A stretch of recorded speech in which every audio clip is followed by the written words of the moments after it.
This year is being sponsored Lila Nishmas in memory of Rochalea Bas of Chaim Tzvi, and we'll focus on an important topic relevant to the holiday of Purim, specifically the nature of the reading of the Megillah at nighttime as opposed to the reading of the Megillah during the daytime. Everybody knows that we read the Megillah twice. We read the Megillah Purim night, and then we repeat it again during the course of the day on Purim day. Many people think, I suspect that it's many people, and they think erroneously that the primary requirement to read the Megillah is Purim night. Many times the shul is very, very crowded and very full at night. Everybody makes sure to go hear the Megillah being read Purim night, which is a good thing. But then when it comes to the daytime, well, people are a little bit more lax with that if they can make it, but then sometimes people have to go to work, have to go someplace else, sometimes the women are home with the children, and they don't feel the daytime reading is as pivotal. And as we'll see, that's an erroneous assumption, and the purpose this year is to try and understand the nature of these two different obligations, to hear the Megillah again, Purim night and Purim day. The Gemara in Megillah on Daf Daled and Aleph quotes a statement from Rabbi Yeshua ben Levi. Rabbi Yeshua ben Levi is an early Amora. That'll be an important point for later, a first generation Amora, after the time of the Mishnah. Rabbi Yeshua ben Levi says, Chayav Adam Likros es HaMegillah, a person is required to read the Megillah. Doesn't mean that every person has to read it. You can hear it also, but one has to hear the Megillah, one has to read the Megillah on Purim night, Balayla. Chayav Adam Likros the Megillah Balayla, V'l'shanosa Bayom.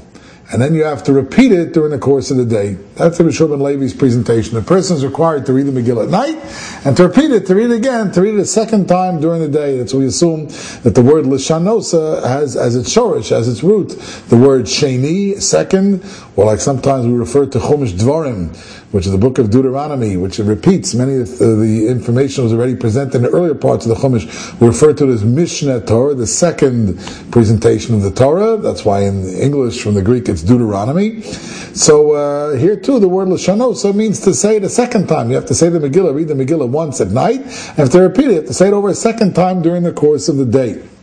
Rashi comments that this seems to be a zecher l'neis. It's to commemorate the miracle that took place on Purim all those years ago in the Persian Empire, where the people cried out on the 13th of Adar. They cried out both by day and by night because they were terrified of the impending decree. It's instructive, I think, right at the outset to recall some chronology of Purim that also sometimes people get very mixed up with. The fact of the matter is that the story that's presented in the Megillah, that Haman cast lots and he determined that the Jews would be exterminated on one particular day, that act of casting the lots, the Hipil Pur, the lots really is more like dice, it would appear, cubes with had numbers on them and so on. Hipil Pur, hu agorol, Haman cast lots. That took place during the month of Nisan. The Pasuk says specifically in Megillah Esther that took place during the month of Nisan.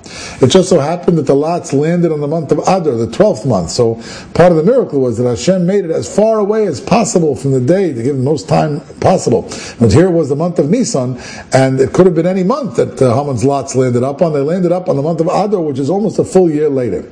Then Mordechai tells Esther of the whole bad news, and he encourages her to go speak to Achashverosh, the whole story described in the Megillah. All that happens in the month of Nisan. That's when Esther has her two parties, the second of which is the one at which she exposes Haman's plot. Haman is immediately executed, and we think that's the end of the story. But the truth is that's not really the end of the story, because the decree, the law, that on the 13th of Adar it is permissible to kill Jews, to exterminate the Jewish people, that law was still on the books. So the fact that Haman himself was out of the picture, well, that's good news, but unfortunately, as we can well imagine, there were plenty of other people in that empire that didn't care for the Jews either, who may have hated the Jews as much as Haman. They may not have had his authority and his power, but they were also viciously anti-Jewish, and they looked forward very much to the day, several months hence, almost 12 months hence, when it would come the month of Adar, on the 13th of Adar, it would be permissible to kill any Jews you want. Of course, Achashverosh was approached by Mordechai and Esther to please rescind the decree, but he refused to do that.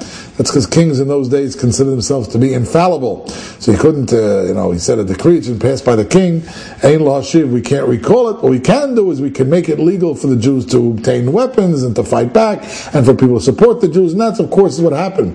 But if you can imagine, on the 13th of Adar, that next year, almost a full year after the plot was exposed and after Haman was executed, and we think again that's the end of the story, but it's not, because that civil war was impending. There was going to be a war. On the 13th of Adar, there would be open season on Jews. Jews would be allowed to defend themselves.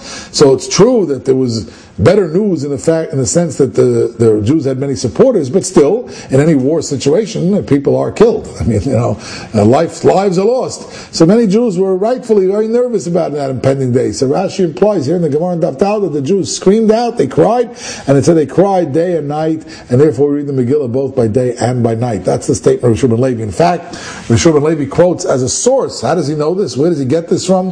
That you have to read the Megillah by night and by day. It's interesting. In Megillah Esther itself, never exactly explicitly states that you have to read these words by day and by night on the holiday of Purim. In Mishloach Manos, giving gifts of food to other people, to friends, to at least one friend, that's specified in an open pasuk in the Megillah. Matanas Levyonim, giving charitable gifts to the poor on Purim, that's also specified, but it never exactly comes right out in the Megillah and openly says that you shall read the Megillah, read these stories on this and this day at night, and so on and so forth. It doesn't say that. So Rabbi Levi tells us that's the din. Chayav Adam, a person is